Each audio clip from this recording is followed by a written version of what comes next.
अस्सलाम वालेकुम dear students, आप देख रहे हैं सैयद अली एकेडमी। और आज की इस वीडियो के अंदर हम जिस टॉपिक का जिक्र करने वाले हैं वो है हमारे पास एलिमेंट्स ऑफ होम्योस्टेसिस। यानी कि हमारे पास जो होम्योस्टेसिस का प्रोसेस है उसके कौन से हिस्से हैं, कौन सी चीज़ों पर हमारे पास जो होम्योस्टेसिस का सिस्टम है वो कंसिस्ट करता है, होम्योस्टेसिस को कंट्रोल कौन कर रहा है। यानी हमारी बॉडी का एक ऐसा सिस्टम जो कि हमारी बॉडी के कामों को मेंटेन रख रहा है, हमारी बॉडी के इन्वायरमेंट को सेम रख रहा है, हमारी बॉडी में चेंजेस के बाद चीज़ों को सेम रखने वाला जो प्रोसेस है वो खुद किस तरह से चेक हो रहा है, उसे खुद कौन कंट्रोल कर रहा है। तो इसके हवाले से पहली लाइन में लिखा हुआ है, homeostatic surveillance is based upon necessary physiological check and balance mechanism of the body functions that maintain its normal state called feedback system. Homeostatic का जो सर्विलेंस है, यानी इसके ऊपर जो नज़र रखी जा रही है वो एक स्पेशल सिस्टम के ज़रिए से नज़र रखी जा रही है। वो स्पेशल सिस्टम जो है, जो नज़र रखी हुई होम्योस्टेसिस पर, उसको हम चेक एंड बैलेंस मैकेनिज्म कह रहे हैं। और इसको दूसरा हम फीडबैक सिस्टम कह रहे होते हैं। ये फीडबैक मैकेनिज्म जो है, फीडबैक सिस्टम जो है, ये चेक एंड बैलेंस मैकेनिज्म जो है हमारी बॉडी की नॉर्मल स्टेट को मेंटेन करता है, हमारी बॉडी को सेम रखने में, उसे नॉर्मल रखने में मदद करता है। फीडबैक मैकेनिज्म जो है कुछ चीज़ों के ज़रिए से डेवलप होगा, कुछ सिस्टम्स के ज़रिए से डेवलप होगा, जिनमें रिसेप्टर्स, कंट्रोल सेंटर और इफेक्टर शामिल होंगे। रिसेप्टर्स जो है महसूस करने का काम करेंगे, फिर उसके बाद कंट्रोल सेंटर और फिर इफेक्टर्स आएंगे।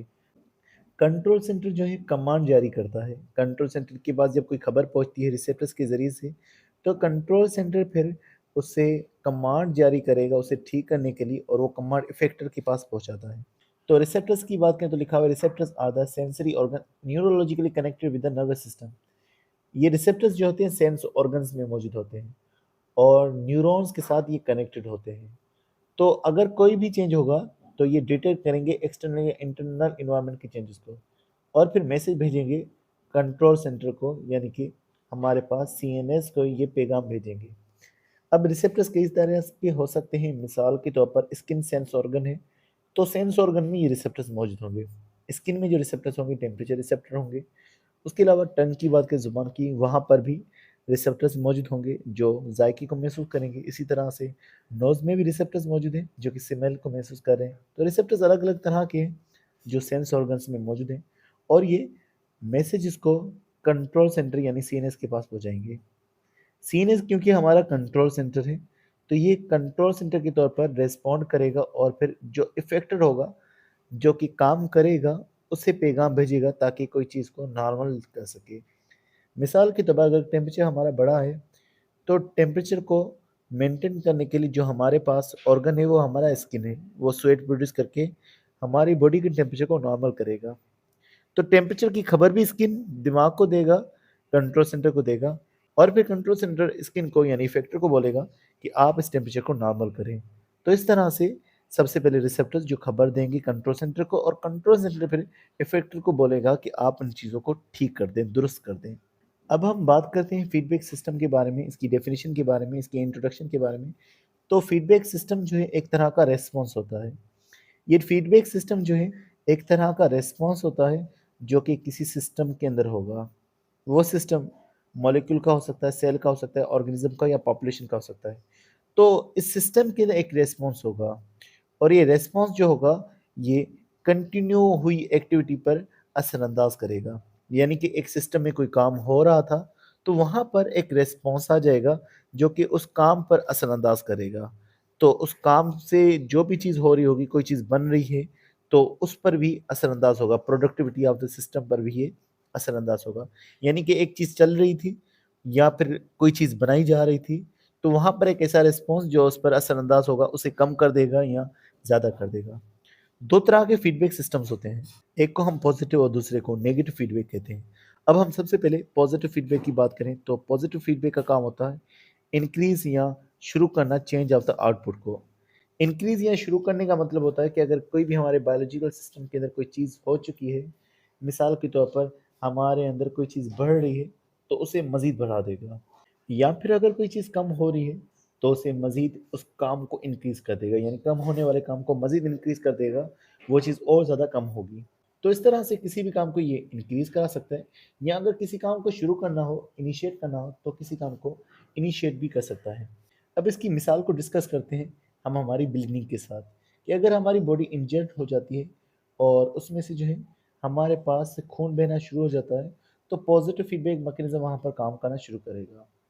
और वो जो है काम किस तरह से करेगा कि वहाँ पर प्लेटलेट्स आ जाएंगी। प्लेटलेट्स उस इंजरी की जगह पर आ जाएंगी और फिर उस डैमेज एरिया पर वो जुड़ना शुरू हो जाएंगी। प्लेटलेट्स धागों की तरह होंगी, वो जुड़ना शुरू हो जाएंगी और ब्लड लॉस को रोक लेंगी।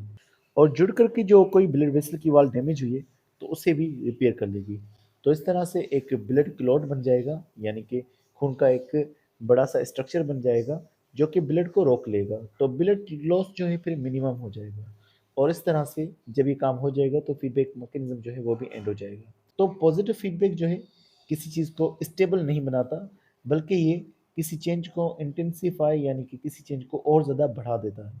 जो हमारी बॉडी के अंदर कोई चीज़ हो रही है तो उसे मज़ीद बढ़ा करके हमारी बॉडी को ठीक करने का काम कर रहा होता है।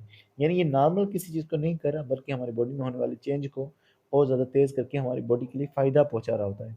तस्वीर में देखेंगे तो सबसे पहले आप देखेंगे कि ये जो ब्लड वेसल है ये डैमेज हो चुकी है। अब ये वाला एरिया डैमेज है तो खून जो था वो यहाँ से बाहर की तरफ आ रहा है। अब होगा क्या कि पॉजिटिव फीडबैक यहाँ पर काम करेगा।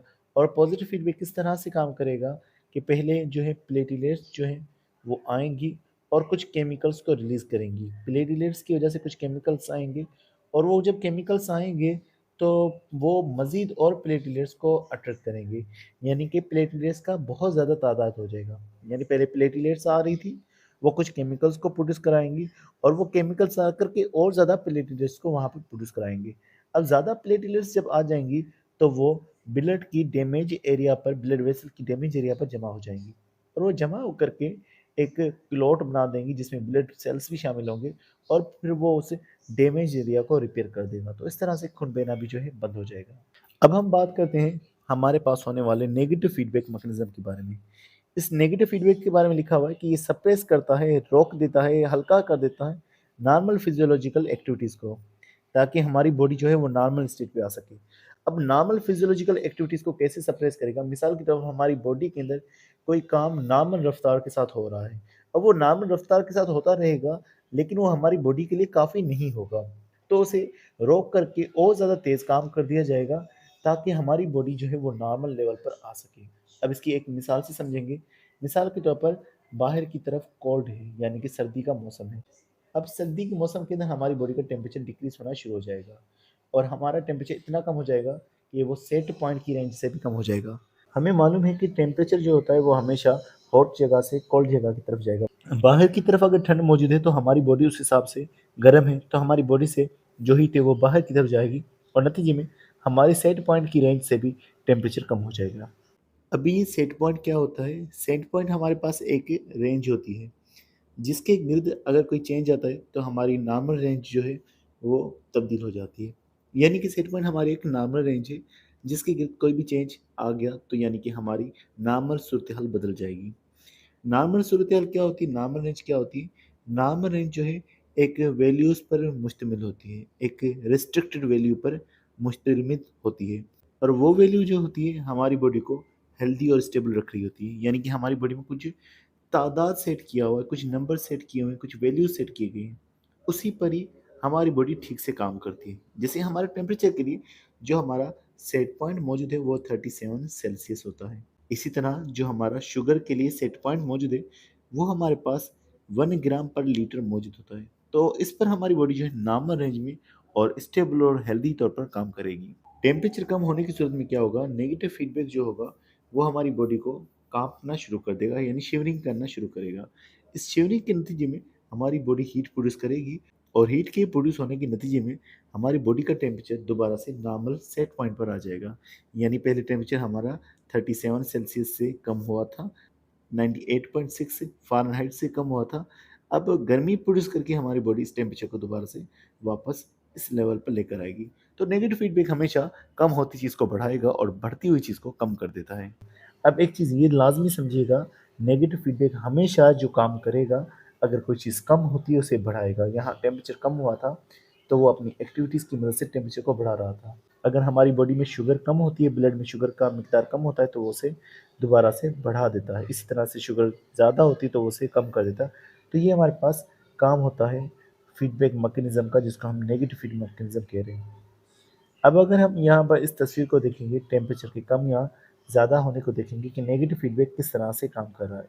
अब हमने दो चीज़ें यहाँ पर बनाई हुई है कि अगर टेम्परेचर नॉर्मल रेंज से ज़्यादा हो जाए और अगर टेम्परेचर नॉर्मल रेंज से कम हो जाए। पहले हम देखेंगे कि नॉर्मल रेंज से अगर कम होता है तो किस तरह से मामला होगा। अगर कोल्ड है तो कोल्ड को हमारी स्किन जो है डिटेक्ट करेगी और डिटेक्ट करने के बाद कंट्रोल सेंटर को पहुँचाएगी। कंट्रोल सेंटर को मालूम है कि सेट पॉइंट हमारा 98.6 फ़ारेनहाइट है, इससे कम जो है टेम्परेचर हमारा हो रहा है। तो कंट्रोल सेंटर जो है कुछ मैकेनिज़म्स लाएगा। अब उस मैकेनिज़म्स के अंदर कौन सी चीज़ होगी? पहली बात तो ये होगी कि ब्लड वेसल्स कॉन्स्ट्रक्ट हो जाएंगी, ब्लड वेसल्स अपने साइज़ को कम कर देंगी ताकि कम हीट बाहर की तरफ जाए, हमारी बॉडी में ज़्यादा हीट रहे क्योंकि हमारी बॉडी का टेम्परेचर कम हो रहा है। दूसरा, स्वेट ग्लैंड इनएक्टिव हो जाएंगी। स्वेट ग्लैंड जो पसीना रिलीज़ करने वाले थे, पसीना गर्मी की सूरत में रिलीज़ होता है, हमारी बॉडी में से हीट जा रही है तो इस सूरत के अंदर हमारी बॉडी पसीने को भी कम प्रोड्यूस करेगी। तो इस तरह से हमारी बॉडी के अंदर टेम्परेचर नॉर्मल हो जाएगा क्योंकि हीट हमारी बॉडी में ही पड़ी रहेगी। अब हम ज़िक्र करते हैं अगर हमारी बॉडी में टेम्परेचर नॉर्मल रेंज से ज़्यादा हो चुका हो यानी गर्मी आ चुकी हो, तो फिर क्या होगा कि हमारे जो सेंस ऑर्गन है स्किन के अंदर जो रिसेप्टर्स मौजूद हैं, थर्मो रिसेप्टर्स, ये इसे महसूस करेंगे और कंट्रोल सेंटर को पहुँचाएँगे कि टेम्परेचर बढ़ चुका है। अब कंट्रोल सेंटर जो है रेस्पॉन्स को जनरेट करेगा। रेस्पॉन्स किस तरह से कि ब्लड वेसल्स को बड़ा कर देगा, चौड़ा कर देगा। ब्लड वेसल्स जितनी ज़्यादा बड़ी होंगी डायमीटर में उतनी ज़्यादा हीट को वो बाहर निकालेंगी। इसी तरह से हमारे जो स्वेट ग्लैंड है वो स्वेट प्रोड्यूस करना शुरू करेंगे क्योंकि स्वेट का मकसद होता है कि वो हमारी बॉडी के अंदर गर्मी को निकालें। तो हमारी बॉडी से गर्मी स्वेट के ज़रिए से निकलती है। स्वेट जब एवापोरेट भी होता है तब भी ठंड देता है। तो गर्मियों के अंदर जो है हमारी बॉडी स्वेट को प्रोड्यूस करेगी ताकि हीट बाहर जाए। सर्दियों के अंदर ये स्वेट प्रोड्यूस नहीं होगा। गर्मियों के अंदर हमारी ब्लड वेसल्स बड़ी हो जाती हैं और सर्दियों के अंदर हमारी ब्लड वेसल्स जो है कॉन्स्ट्रक्ट हो जाती है। तो इस तरह से ये हमारी बॉडी के अंदर फीडबैक मैकेनिज्म काम कर रहा होता है। तो डियर स्टूडेंट्स, आज के लिए बस इतना था। नेक्स्ट वीडियो में हम इंशाल्लाह नेक्स्ट टॉपिक का जिक्र करेंगे। तो मिलते हैं नेक्स्ट वीडियो में, तब तक अपना बहुत सारा ख्याल रखिएगा। अस्सलाम वालेकुम।